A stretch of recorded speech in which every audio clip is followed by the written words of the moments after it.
The 2026 season feels like it's already started for the Dallas Cowboys, even though the official schedule won't drop until May. There's something about this offseason that feels different. There's urgency in the building.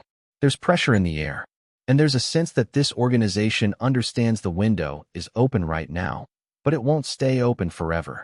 When you look at the projected opponents, the roster decisions, the contract drama, and the draft positioning, you start to see a franchise at a crossroads. Projecting the 2026 schedule tells us a lot about what this team is about to face. Opening on the road in prime time against the New York Giants immediately sets a tone. Division rival. National spotlight. No easing into the year. If this team wants to prove it belongs in the NFC hierarchy, it has to start fast.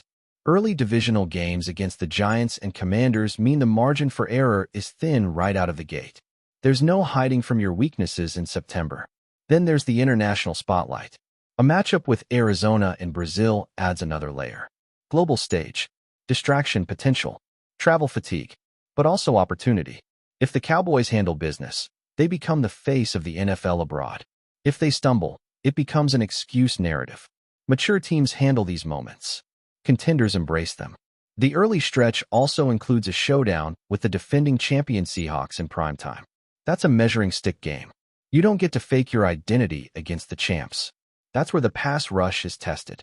That's where the secondary gets exposed if it's vulnerable. That's where offensive line depth becomes real. By week 5, we'll know if this roster is built to survive deep January football or just chase wild card positioning. The midseason portion is brutal. Eagles. Ravens on Thanksgiving. 49ers in a short week. Packers in December cold. That's not just difficult, that's playoff rehearsal. And it forces one major question. Is the edge rush room strong enough to survive that gauntlet? The Donovan Ezeruaka hip labrum surgery complicates things. The expectation is he'll be ready for training camp, but missing the spring matters. Young edge rushers need reps. They need technique refinement. They need chemistry in new defensive systems. The Cowboys already had questions about depth. Now those questions feel louder. And that's why the edge rusher debate isn't theoretical anymore. It's urgent. Is it the biggest need? Maybe not in isolation. But in context of this schedule and this injury, it might be. When you're staring at Jalen Hurts twice, the Rams' passing attack, and playoff-caliber offenses stacked late in the year, you cannot manufacture pass rush out of thin air. That's what makes the connection to Max Crosby so fascinating. It's not just media smoke. There's logic there. The Raiders may be pivoting into a rebuild.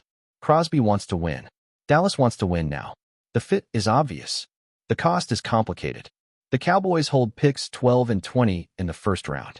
They lack second and third round capital. They owe future draft positioning due to prior trades. A move for Crosby would require creativity and conviction. But here's the bigger strategic question. Does adding an established all-pro edge rusher outweigh the value of drafting one on a rookie contract?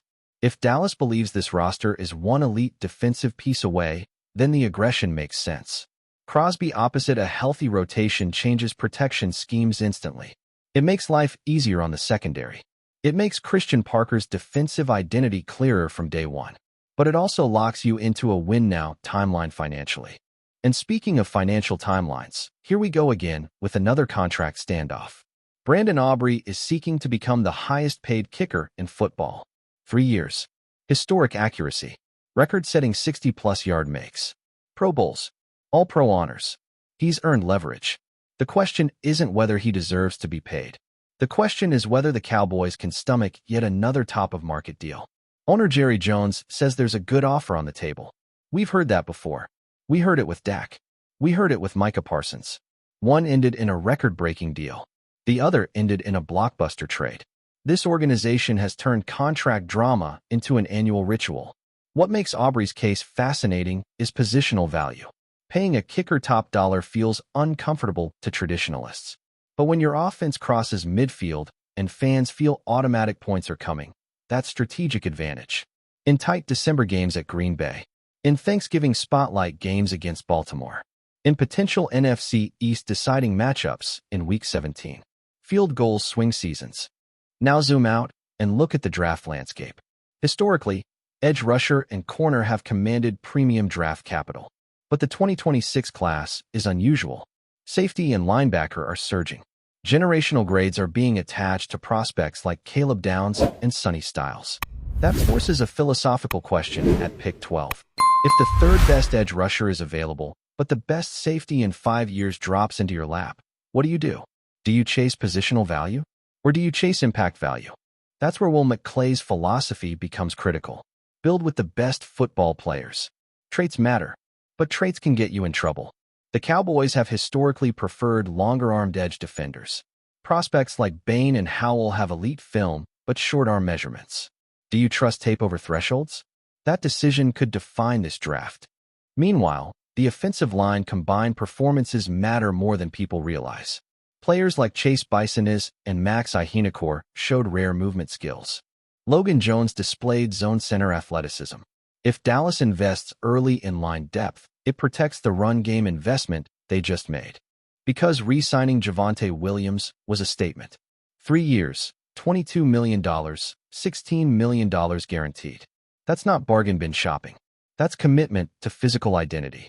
Williams' 1,201-yard season wasn't just production. It was tone setting. He enforces will. He bleeds clock. He complements play action. If this offense wants balance against elite pass rushes late in the year, he's central to that plan.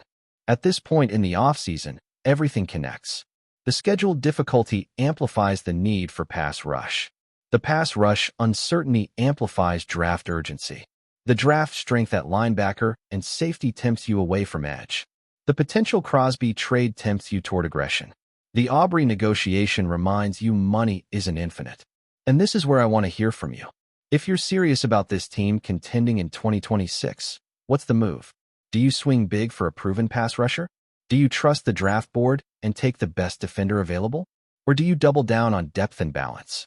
Drop your take right now because this offseason is going to define the next 3 years of Cowboys football. Defensively, Christian Parker's emphasis on identity before scheme is telling. That suggests adaptability. It suggests he wants disruptive athletes, not system-dependent pieces. Moving Marist Liufau to outside linebacker shows experimentation. Searching for the right defensive play style signals philosophical reset. If that reset succeeds, this defense could be faster, more versatile, less predictable. If it fails, the gauntlet from Week 10 through Week 17 will expose it brutally. The beauty and danger of this moment is alignment.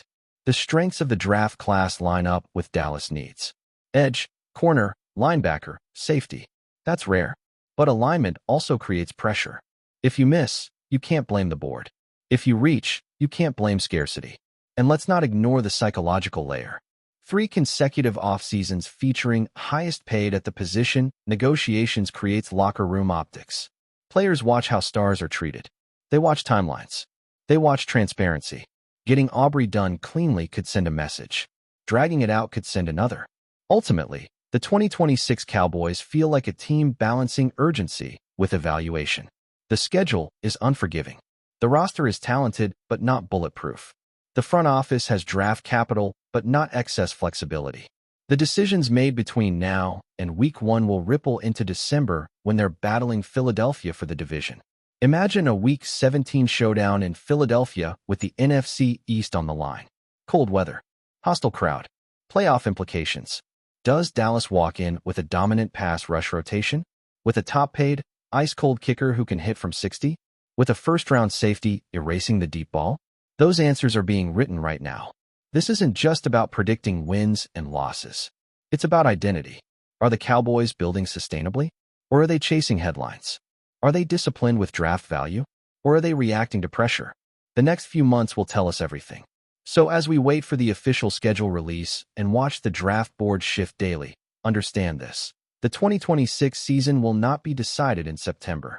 It will be decided by the courage of off-season decisions made in March and April.